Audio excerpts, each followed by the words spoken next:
Muy buenas noches, hermanas y hermanos. Padre Silvio le acompaña en esta hora en el programa La Vida en Cristo. Muy buenas noches para todos. Vamos a comenzar en oración. En el nombre del Padre, del Hijo y del Espíritu Santo. Amén. Ven, Espíritu Santo, llena los corazones de tus fieles, enciende en ellos el fuego sagrado de tu amor. Envía tu Espíritu y todo será creado y renovará la faz de la tierra. Oh Dios, que iluminaste los corazones de tus fieles con la luz del Espíritu Santo, haz que guiado por ese mismo Espíritu saboreemos la dulzura del bien y gocemos siempre de su divino consuelo por Cristo nuestro Señor. Amén. Hermanas y hermanos, vamos a reflexionar sobre la caída de los grandes personajes bíblicos. Muchos hombres y mujeres que fueron roca firme, ¿verdad?, en la historia de la revelación bíblica, ellos también cayeron. Muchos de los santos, pues al reflexionar eso, le daba miedo. Le daba miedo porque ellos decían, pero si esos grandes de la Biblia, grandes hombres y mujeres elegidos por Dios, cayeron, pecaron, se vieron caídos frente a una tentación, y yo, decían ellos, decían los santos. Y es bueno que nosotros meditemos estos temas. ¿Para qué? Para que tú nunca digas, ni yo diga que nosotros no digamos, pues yo no voy a caer. Somos de tierra, somos de barro, y ante esa situación lo que nos queda es encomendarnos a Dios. Para que Dios nos dé su gracia, para nosotros poder vencer a la insidia del mal. Por aquello que dice San Pedro en su carta, su enemigo el diablo, como león rugiente anda buscando a quien devorar. Resistidle firmes en la fe. El libro de la carta a los Hebreos nos dice que el sumo sacerdote es escogido de entre los hombres. ¿Para qué? Para ofrecer culto a Dios, tanto por los pecados propios como por los pecados ajenos. Dice este texto bíblico que el sacerdote y el sumo sacerdote puede entender a los caídos, puede entender a los pecadores, porque él mismo, por su condición humana, está envuelto en debilidades. Lo primero, que el hombre consagrado por Dios, igual que los grandes hombres, los grandes profetas, los patriarcas, los jueces, los apóstoles, ¿de qué eran hechos esa gente? De carne y hueso. Y eran débiles, y muchos de ellos, o la mayoría, cayeron. Vemos sus debilidades. Por eso, para dos cosas analizamos estos temas. Primero, para que tú no digas yo no caiga, no ponga tu confianza en ti. Tomás de Kempis, en el libro La imitación de Cristo, nos recomienda a nosotros que no poner nuestra confianza en nosotros mismos, no confiar en nosotros, solo confiar en la gracia de Dios. Primeramente para eso, y después para que no nos escandalicemos por las caídas de los humanos, de los consagrados, de esos hombres y mujeres dentro de la iglesia. Nosotros, ¿a quién llamamos padre de la fe? Llamamos padre de la fe a Abraham, ¿verdad? Ese hombre.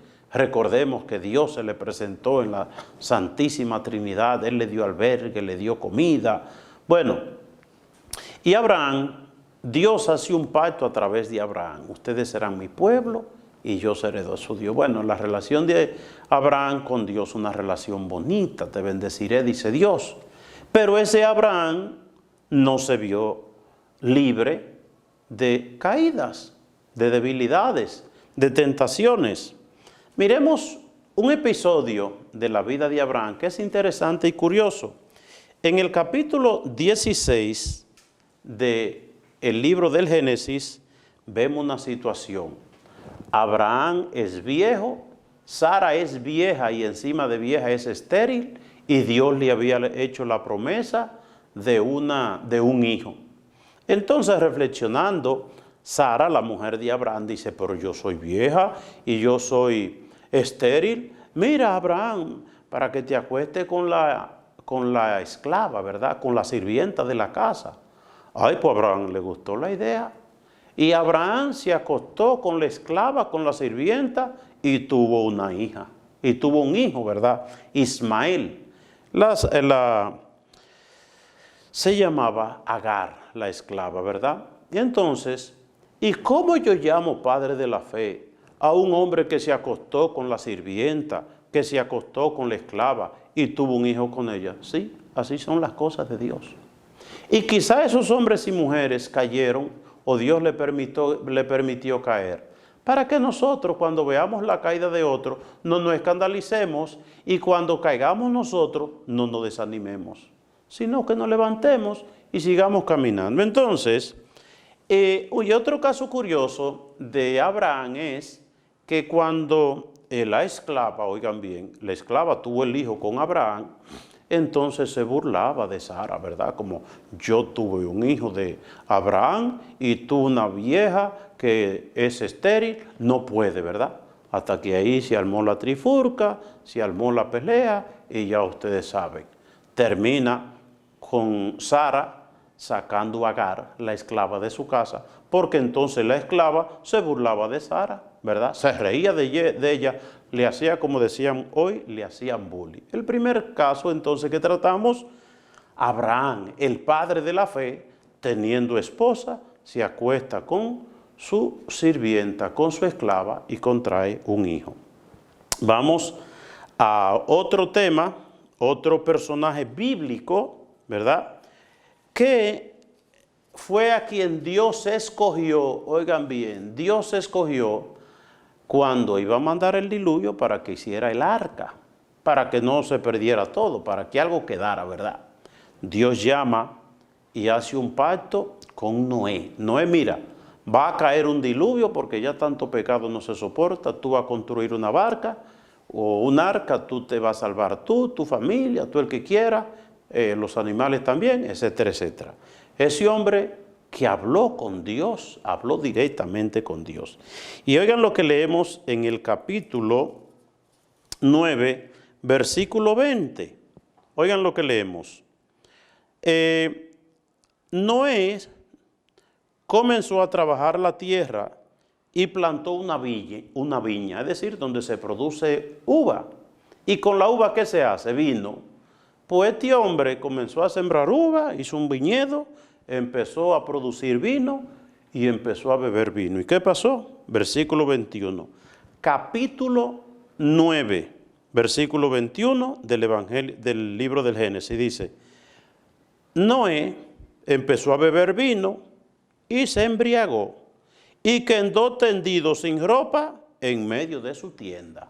Es decir, oigan bien, a ese que Dios escogió para que hiciera el arca, para que le anunciara a la gente, miren, conviértanse, arrepiéntanse, súbanse al arca, que va a venir un diluvio. A ese que Dios escogió para esa misión, oigan lo que se empezó a beber copita y de copita en copita, vino la embriaguez, se emborrachó, perdió el juicio y se desnudó, ¿verdad? Entonces quedó sin ropa en medio de su tienda. Cam, padre de Canaán, vio que su padre estaba desnudo y fue a decírselo a sus dos hermanos que estaban fuera, ¿verdad? Pero vean la escena, borracho. Y usted dice, ¿y cómo va uno a creer en un borracho? Bueno, quizás Dios, vuelvo y repito, permite esa escena para que nosotros, cuando cae otro, no nos escandalicemos y cuando nosotros caigamos, no nos desalentemos. Esos fueron grandes hombres también que vemos bañados por la pequeñez, por sus debilidades. Entonces, ¿qué vemos en Abraham? Abraham, el padre de la fe. Vemos a un hombre que teniendo su esposa se acuesta con la esclava, ¿verdad? Y contrae un hijo.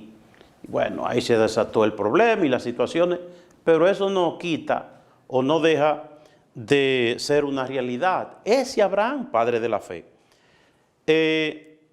Noé, que Dios escoge para cuando va a purificar la humanidad, para que haga una barca, un arca, ese hombre que habló también cara a cara con Dios, capítulo 9, versículo 10, 20, capítulo 9, versículo 20 del libro del Génesis, Noé bebió vino y se emborrachó, se embriagó.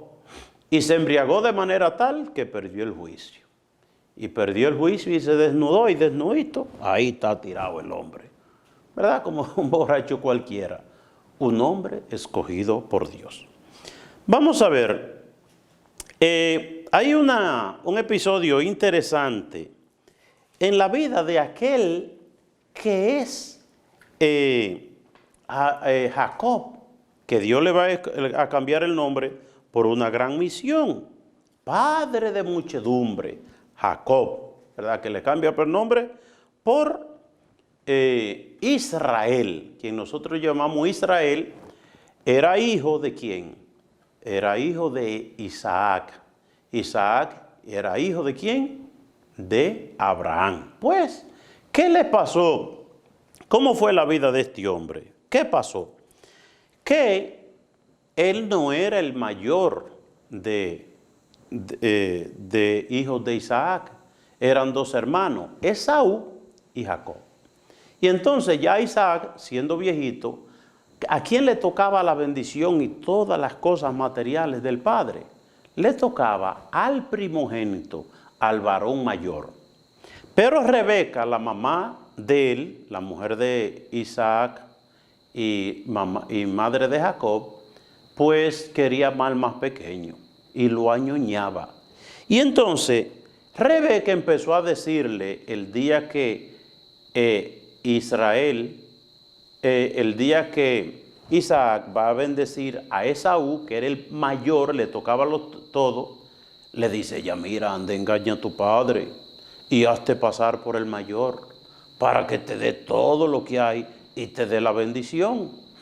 Y entonces el pobre viejo estaba ciego, ya con la mente media ida, y entonces uno tenía mucho cabello y mucho vello por todo el cuerpo, y le dice Jacob, ay madre, pero es que yo soy lampino, yo ni vello tengo. No te preocupes, vamos a matar un chivo y vamos a ponerte abrigo, y cuando él vea todo eso vello, tú vas a confundir a tu papá. Bueno, pues ese Israel, Jacob, va donde su padre, ¿verdad? Y se pone quizá una ropita vieja, todo sucia de su hermano, y cuando Isaac lo huele, dice, ay, qué olor, es verdad que tú eres Esaú, porque Esaú es el que tiene ese olor, da tierra y cuantas cosas. En aquel tiempo ya ustedes saben. Bueno, la cuestión es que a quien le tocaba la bendición era a Esaú. Pero Jacob se hizo pasar por Esaú, su hermano mayor, va donde su padre, y con una artimaña logra que recibir la bendición de su padre Isaac, que le tocaba a Esaú.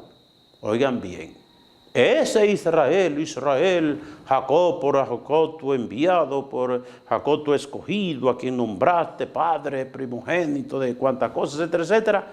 Ese Jacob, que podremos decir el padre de la religión judía, que la religión judía es madre de la religión católica, podemos decir. Pero ese fundador, podemos decir, o ese padre, ¿verdad?, de esa gran nación de Israel, Jacob, ese engañó a su hermano y se hizo pasar por su hermano frente a su padre. Y entonces, hermanas y hermanos, ¿qué pasó? Que él engañó a su padre y se hizo de todo. Y oigan la bendición que su papá, Isaac, le da a Jacob, creyendo que le está hablando a Esaú. Le dice, oh, el olor de mi hijo es el de un campo al que Yahvé bendijo. Y le dice, que Dios te dé el rocío del cielo y la fertilidad de la tierra, y abundancia de trigo y de mostos, que te sirvan los pueblos y las naciones se inclinen ante ti. Sé señor de tus hermanos, que los hijos de tu madre se inclinen ante ti. Sea maldito quien te maldiga y bendito quien te bendiga. Y así Jacob llegó a ser el gran Israel a través de un engaño. ¿A quién engañó?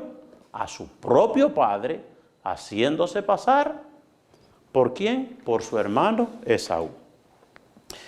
Y miremos nosotros otros dos hombres que cayeron. Vamos primeramente a ver a Aarón, ¿verdad? ¿Quién era Aarón? Recordemos, Moisés, ¿verdad? Escogido por Dios para liberar a un pueblo, ¿verdad? Esa figura de Moisés. Y un compañero fiel de Moisés, más que compañero, ayudante en su misión, era Aarón. Y Aarón era de la confianza, de Moisés. Y un día Moisés está en el monte, ¿verdad? Allí en la montaña, y está rezando porque Dios le va a hacer un gran regalo al pueblo a través de Moisés. ¿Qué le va a dar al pueblo? Los mandamientos. Y bueno, mientras Moisés está allá, le dice el pueblo a Aarón: mira, Aarón, nosotros queremos otro Dios, queremos un Dios nuevo. ¿Tú puedes ayudarnos en eso? Oh, sí. Le dice Aarón, miren, recojan todo el oro que hay y vamos a fundirlo y vamos a hacer una obra bonita. Hicieron un becerro de oro, y cuando hicieron el becerro de oro, le dice Aarón al pueblo: mira, pueblo, ese es tu Dios. Ese Aarón, oigan bien, Aarón, compañero de misión del gran Moisés, pues terminó llevando al pueblo por el camino de la idolatría. Hicieron un becerro y ese becerro lo convirtieron en un ídolo. Israel, ese es tu Dios. Y así el gran Aarón llevó al pueblo, y no solamente eso: prepárense que mañana vamos a tener una gran fiesta. ¿Y la fiesta de qué era? De diversión, pero diversión que uno ni se imagina, ¿verdad? El desenfreno que había allí. Ese pueblo, ¿verdad?, enloquecido frente a ese ídolo, ese becerro de oro, dándole rienda suelta a sus pasiones carnales. Y dice la palabra de Dios: en medio de bebida, diversión y comelona, ¿verdad? Cuando una gente se aparta de Dios, ¿en qué cae?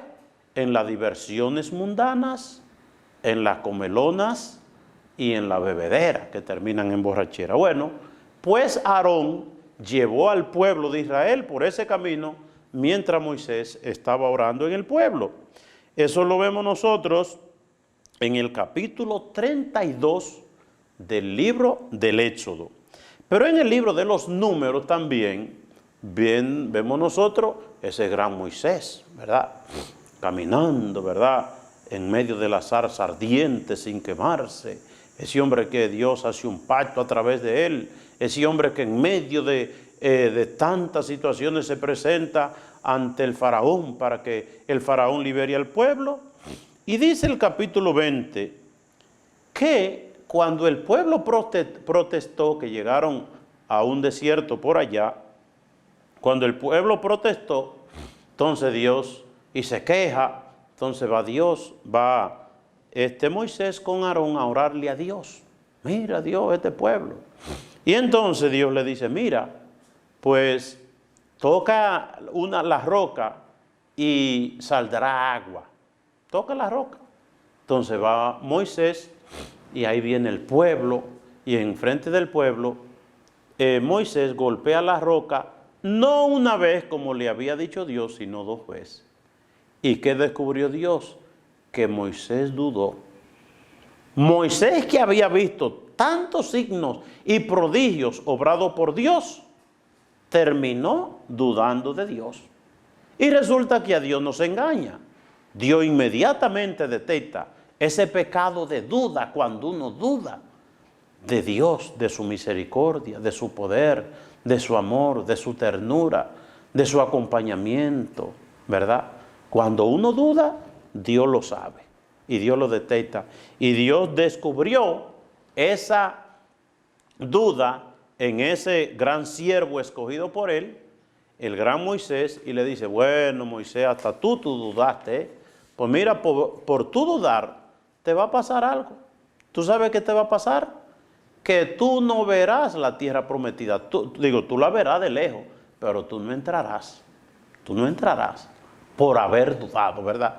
Ese gran Moisés, gran hombre escogido por Dios, terminó dudando de Dios y recibió como castigo no entrar en la tierra prometida, sino que antes de cruzar, el pobre murió, ¿verdad? Tanto afanes, como dice, tanto correr y tanto afanar para morir en la orilla. Pues así murió Moisés en la orilla, sin entrar en la tierra prometida. ¿Por qué? Porque dudó, junto a Aarón, dudó de Dios, ¿verdad? Ahora vamos a ver los tres principales reyes escogidos por Dios, no escogidos por el pueblo, no, escogidos por Dios para gobernar el pueblo de Israel. Cuando el pueblo empezó a pedir que quería un rey como los pueblos vecinos, quizás en una actitud de duda, ¿verdad? Dios, que era quien dirigía el pueblo, o quizás también por copiar, ¿verdad?, de su pueblo vecino. El pueblo quería un rey. Y entonces había un jovencito inteligente y un siervo de Dios, ¿verdad?, que se llamaba Saúl. Saúl hasta profetizaba. Y ese muchacho era tan atractivo en la presencia de Dios que Dios lo escogió para ser el primer rey de Israel. Y bueno, todo iba muy bien, pero inmediatamente, oigan bien, inmediatamente subió al trono. Dice la palabra de Dios que empezó a este hombre como a no obedecer tanto la voluntad de Dios, sino que ya empezó a hacer su propia voluntad. Él ignoraba los proyectos de Dios y empezó a hacer sus propios proyectos, ¿verdad? Por aquello que dice el refrán, si quieres saber quién es Juancito, dale un puestecito. Él era muy bueno hasta que se le dio este puestecito, que no era tan puestecito, era un puesto grande, ser rey de Israel. Y entonces ahí comenzó el desastre de el primer rey de Israel, de Saúl. Y bueno, ya este hombre, con ese corazón que se iba alejando de Dios por el poder humano, ¿verdad? Tenía poder, era un gran rey, y bueno, pues este hombre empezó a ser soberbio, empezó a ser orgulloso y empezó a ser también egoísta. ¿Dónde se vio el egoísmo del primer rey de Israel llamado Saúl? Se vio cuando David, que venía del campo, ¿verdad?, de cuidar ovejitas por allá, un muchacho ignorado en el campo, ¿verdad?, y viene del campo y empieza a destacarse cuando venció al gigante Goliat. Y cuando en la batalla en contra de los filisteos, pues acabó con medio mundo. Llega el pueblo y empiezan las mujeres a aplaudirlo, empiezan las mujeres a aclamarlo y empiezan a proclamarlo como un gran héroe. Incluso presumiendo las mujeres y la gente que él se había destacado más que el rey Saúl. Y Saúl se sintió celoso. Saúl sintió envidia. Saúl empezó a llenar su corazón de odio. Y Saúl incluso llegó a planificar la muerte de David por envidia, por rencor, por celos. Es decir, ya ese corazón de Saúl había sacado el amor y la fe en Dios y lo había llenado de malos sentimientos, ¿verdad? El odio contra David. Y dice Primera de Samuel 19, como las tantas cosas que planificó Saúl, incluso un ejército, caerle tras David corriendo y él por matarlo ya públicamente. Lo primero que él planificó, casar su hija con David y yo lo caso y lo nombro un gran general y lo pongo en la primera línea cuando haya la batalla y ahí muere y ahí me deshago de él. Pero preguntémonos nosotros, ¿qué le había hecho David a Saúl para que Saúl lo tratara así? Nada. Lo malo fue, lo que llevó a esta actitud de Saúl fue la envidia y el odio y los celos frente a un hombre que empezó a irle bien. Y es una gran lección para nosotros evaluar nuestros corazones, nuestras vidas. Si cuando al otro le va bien, yo me siento mal, es que mi corazón no anda bien. Pues, hermanas y hermanos, vamos a una pausa y retornamos en breve con la segunda parte de su programa, La Vida en Cristo. Adelante.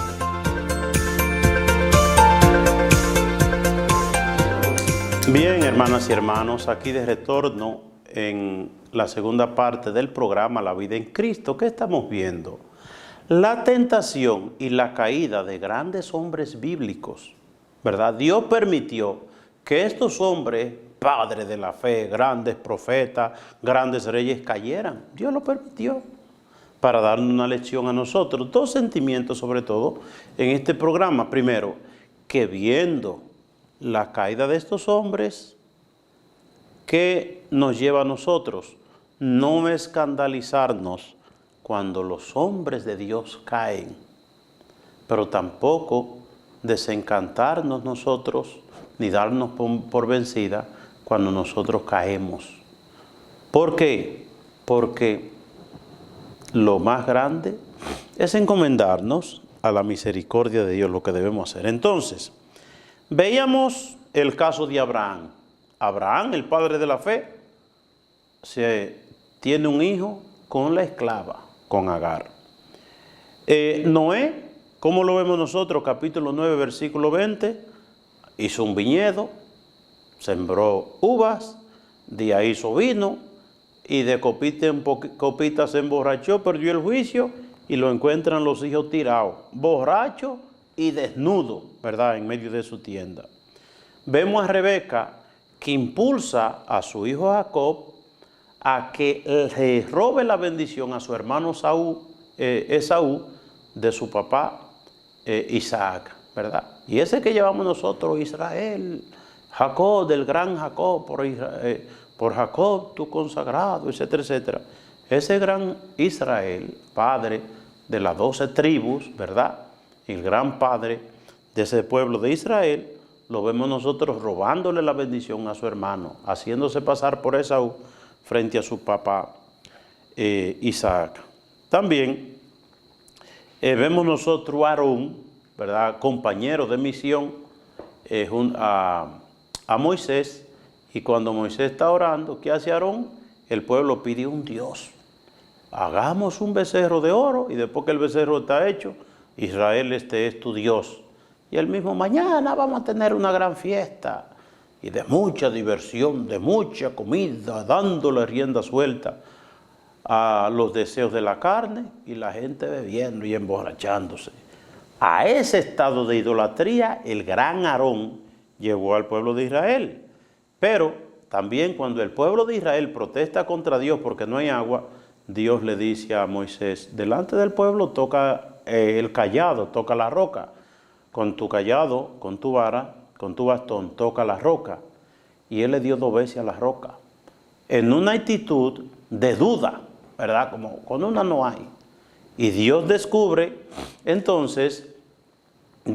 la duda en la que había caído ese siervo suyo, Moisés, y entonces le dice, por tu dudar, ¿tú sabes qué te va a pasar? Te va a morir antes de entrar a la tierra prometida.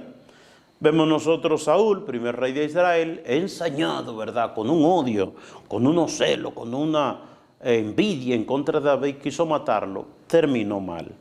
Pero miremos nosotros el gran David, también, que David, un día, ese gran David, que de los hombres, oigan, más popular en el pueblo de Israel, de los hombres más populares y más queridos. Y ese de gran David, que muchos de los salmos que nosotros leemos, lo compuso David. Oigan bien. Y ese hombre escogido por Dios, ¿verdad?, ¿Qué le sucedió? Que un día estaba en ocio, ¿verdad? El rey, ¿verdad? Todo el mundo trabajando y en su cosa, y él está ahí viendo desde la azotea, y allá había una mujer bañándose, y aquella mujer tan bella, qué cuerpo tiene, tráiganmela para acá. Pero mira, qué casada, no, vamos a dar una habladita, una platiquita nomás. Y entre habladita y platiquita ahí, la mujer quedó embarazada. Cuando David descubre entonces que esa mujer está embarazada de él, el esposo de ella, de Jezabel, Urías, está en una guerra por allá, y lo manda a buscar.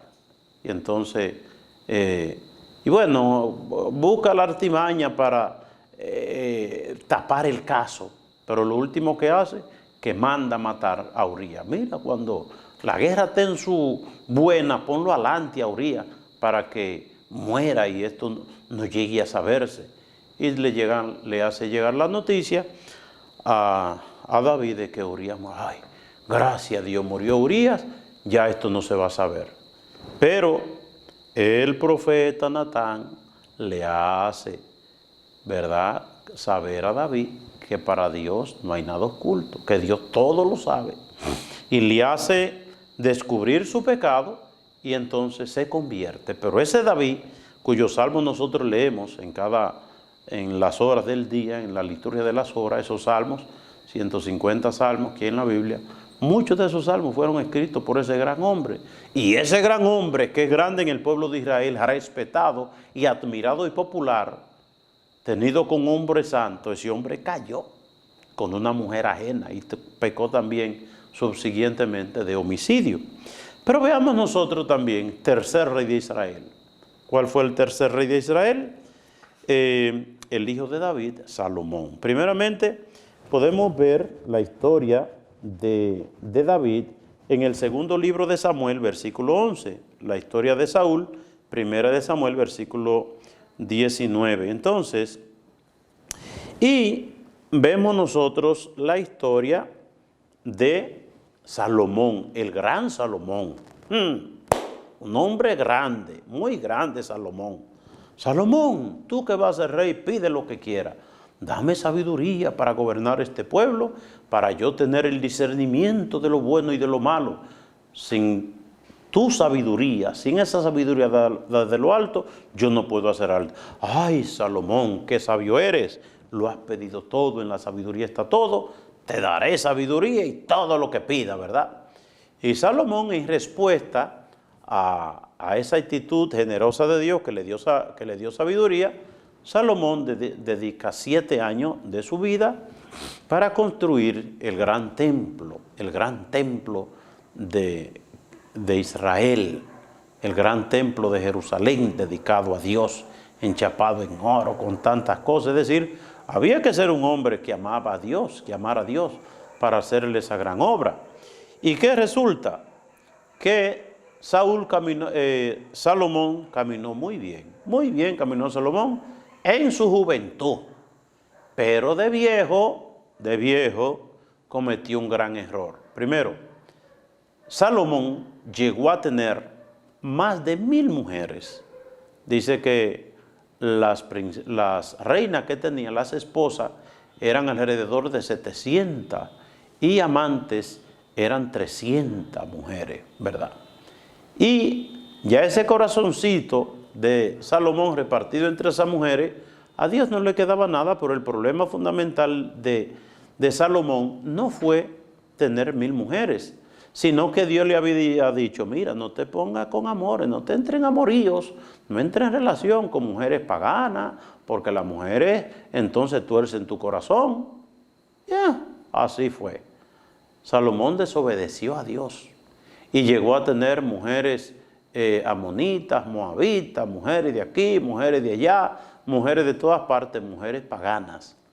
Y esas mujeres paganas, mujeres muy bonamosas, y Salomón ya estando medio viejo, pues cuando querían conseguir algo de Salomón, pues le daban una copa de vino, se ponían una ropita cortita, ¿verdad? Y se ponían ahí, se le sentaban en la pierna, y el viejo Salomón babeando, entonces, pide lo que quiera, ¿verdad? Pues así mismo fue. Estas mujeres paganas le decían: Salomón, nosotros queremos que tú nos construyas un altar al Dios que sé yo quién. Ah, sí. Borracho el viejo, viendo a esta mujer, el pobre sin juicio. Esa sabiduría que Dios le había dado en su juventud para gobernar al pueblo, y esa sabiduría no se supo dónde quedó. El pobre quedó sin juicio. Un viejo desjuiciado con todas esas mujeres, ¿verdad? Con todas esas mujeres le ponían adelante, de manera sexy y con mucho romo y muchas cosas, pues el viejo se ponía loco, ¿verdad? Mira, Salomón, tal cosa. Sí. Pidan lo que quieran, pidan por esa boca. Eso llegó a ser Salomón. Y llegó a ser incluso altares donde hacían sacrificios humanos para esos ídolos, para esas deidades paganas, ¿verdad? Y Dios le había dicho: no te meten a morir con mujeres paganas, con mujeres que no sean de tu religión, porque van a torcer tu corazón. Y así mismo fue. Salomón terminó haciéndole el santuario, ¿verdad? Haciéndole altares a esas deidades, a esos ídolos. Terminó desobedeciendo a Dios. Terminó muy mal el pobre. Terminó desjuiciado. Terminó sin juicio, ¿verdad? Salomón ya ni sabía de dónde venía ni para dónde iba. Y ese gran Salomón también, de los 150 salmos, se le atribuye mucho a él. Incluso muchos de los libros sapienciales se le atribuyen a él también. Muchos de los escritos bíblicos sagrados se le atribuyen a ese hombre. ¿Y cómo voy yo a leer esos salmos? Yo quiero saber cuáles son los salmos que hizo Salomón, porque Salomón fue un hombre muy mujeriego y fue un hombre que traicionó a Dios. ¿Sí? Así mismo, para que nosotros no digamos: yo no bebo de esa agua, yo no caigo, yo soy fuerte, yo no voy a caer en tal tentación. No diga nada de eso, porque grande y sabio y fuerte fueron esa gente. Y sin embargo, ¿dónde fueron a parar? Caídos, ¿verdad? Claro, David, que se levantó y pidió perdón a Dios. De Salomón no se dice que terminara tan bien, ¿verdad? Salomón más bien murió medio desjuiciadito, el pobre, con todas esas mujeres que le llevaron la sabiduría y el juicio que le dio Dios. Vamos a ver, en el Nuevo Testamento, el primer papa de la iglesia, el primer papa. En el capítulo 16, Jesucristo le pregunta a los discípulos, capítulo 16 de San Mateo, versículo 13, ¿quién dice la gente que soy yo? Bueno, andan diciendo esto y esto y esto. ¿Y ustedes quién dicen para ustedes quién soy yo? Y Pedro le dice: tú eres el Mesías de Dios, el ungido de Dios, el Mesías. ¡Ay! Dichoso tú, Pedro, hijo de Jonás, porque eso no te lo ha revelado nadie de carne y hueso. Y ahora yo te digo que tú eres Pedro, y sobre ti edifico mi iglesia. Ningún poder la derrotará. Te daré las llaves del reino de los cielos. Lo que ates en la tierra quedará desatado, quedará atado en el cielo, y lo que desates aquí quedará desatado en el cielo. Dichoso, ¿verdad? Y sobre ti edificaré mi iglesia. Eso en el capítulo 16, en el versículo 13 al 18, es la pregunta de Jesús. En el versículo 18 Pedro contesta. Y Pedro entonces responde, y entonces viene la declaración de Jesús: tú eres Pedro, sobre ti edificaré mi iglesia. En el versículo 21, ahí en la secuencia, empieza Jesús a decirles: miren, Señor, y a los discípulos, el Hijo del Hombre y yo tengo que ser entregado en la mano de las autoridades y me van a moler a palo, a mí me van a destrozar, me van a humillar y hacer de todo y hasta me matarán.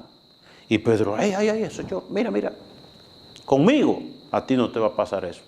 A ti no, yo no lo permitiré.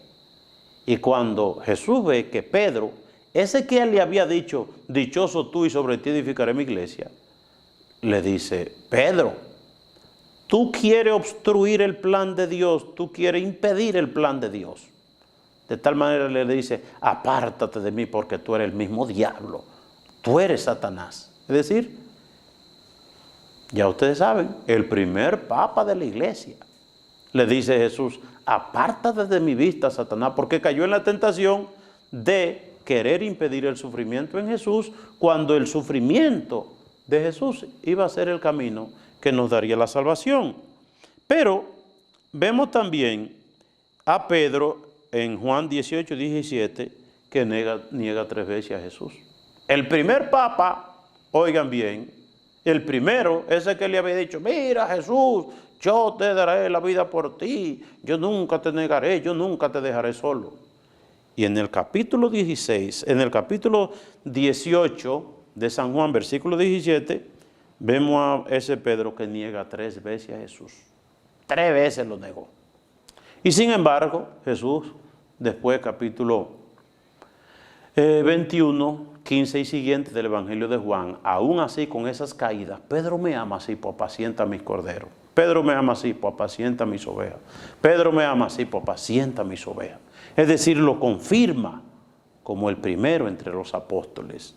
Y todo el Evangelio de San Juan, todo el libro de los Hechos de los Apóstoles, nos dice a nosotros que los discípulos sí veían a Pedro como el primero entre ellos, ¿verdad? Aún con esa caída que lo negó, que viene con unas actitudes que hasta Jesús le dice, apártate de mi vista, Satanás.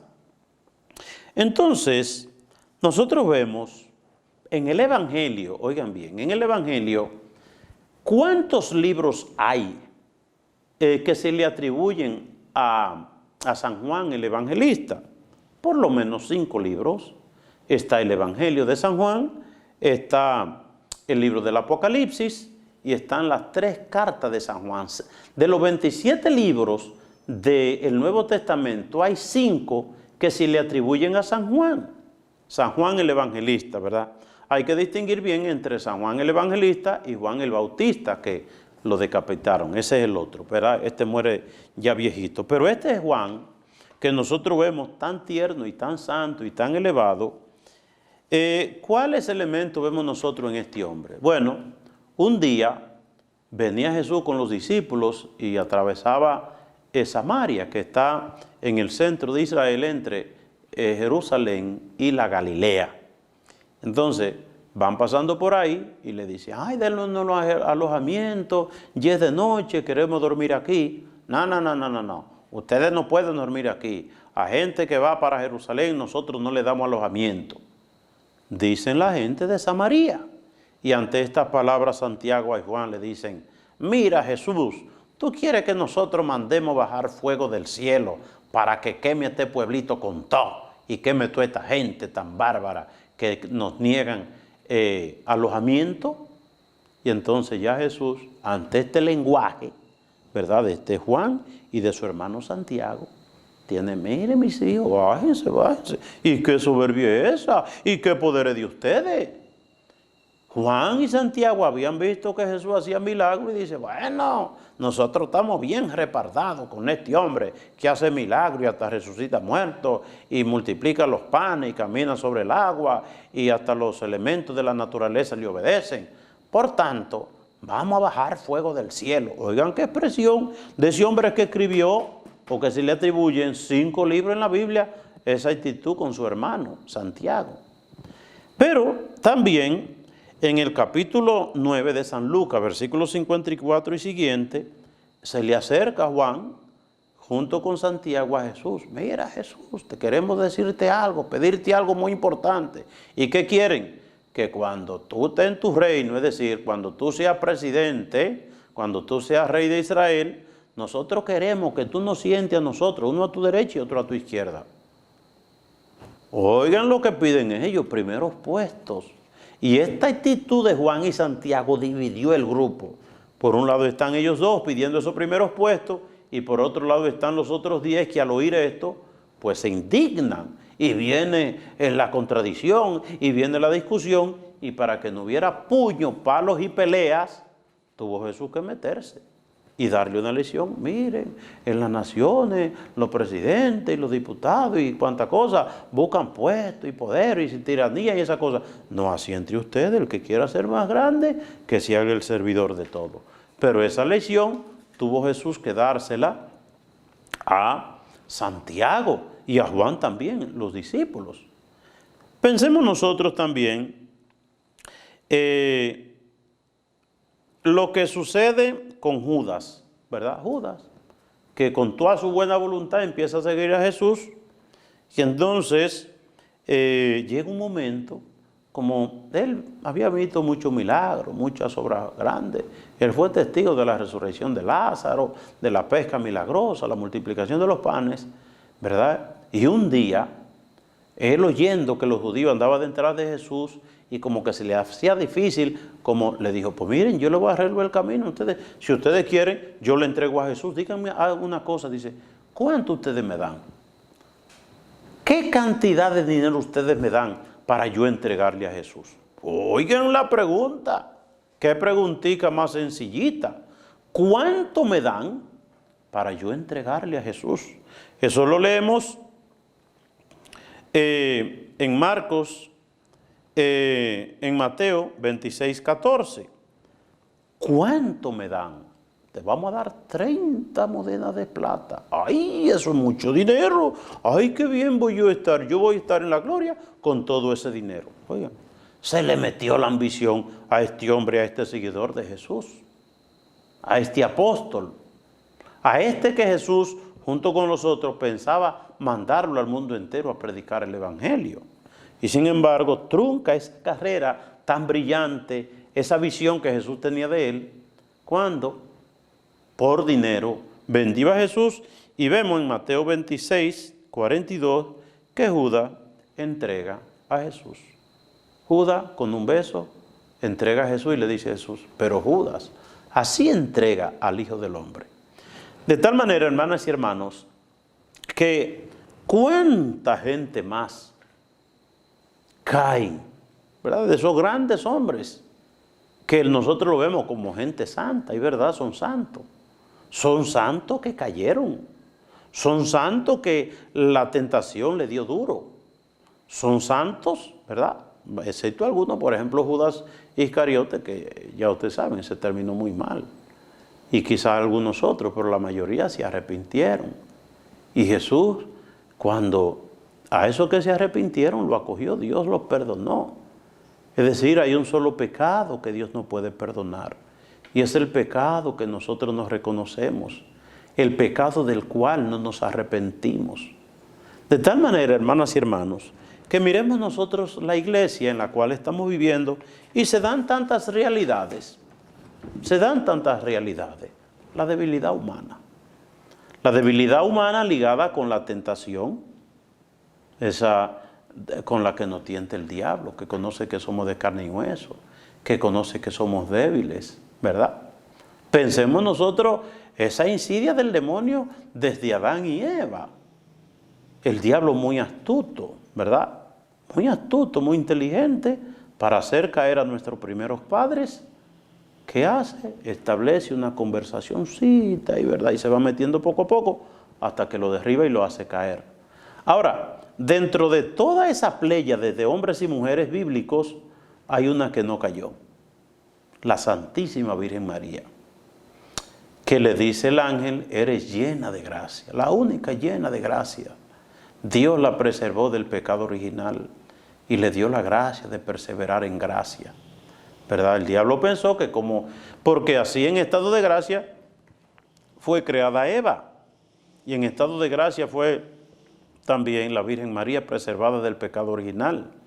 Y el diablo dijo, bueno, como yo hice a caer a Eva, ¿qué especial tendrá esta mujer que yo no la haga caer? Pues mire, se encontró con una roca, se encontró con una piedra fuerte el diablo en la Virgen María. Por eso la Virgen María es modelo para nosotros los que somos débiles. María comparte con nosotros la dimensión de ser humana como nosotros, pero ella también intercede ante Dios y ante Jesús por nosotros. ¿Para qué? Para que nosotros nos mantengamos limpios. Ella fue elevada en cuerpo y alma al cielo, la primera criatura que entra en el cielo en cuerpo y alma, para que nosotros también aspiremos a que como ella entró, también nosotros podamos entrar un día al reino de los cielos. Si tú ves que alguien cae, no te escandalices que tú también puedes caer, como cayeron esos grandes hombres y mujeres de la Biblia. Pero si tú caes, no te desencante, no te desanime, sigue para adelante y pide la misericordia de Dios, que Dios es un Padre de amor y de misericordia. Bien, hermanas y hermanos, así llegamos al final del programa La Vida en Cristo, pidiendo a Dios que nos sostenga con su gracia y por su amor. y que por intercesión de la Santísima Virgen María y todos los santos, el Señor nos colme de sus bendiciones, en el nombre del Padre, del Hijo y del Espíritu Santo. Amén. Siga con esta su emisora, La Voz de María, que es su mejor compañía. Buenas noches.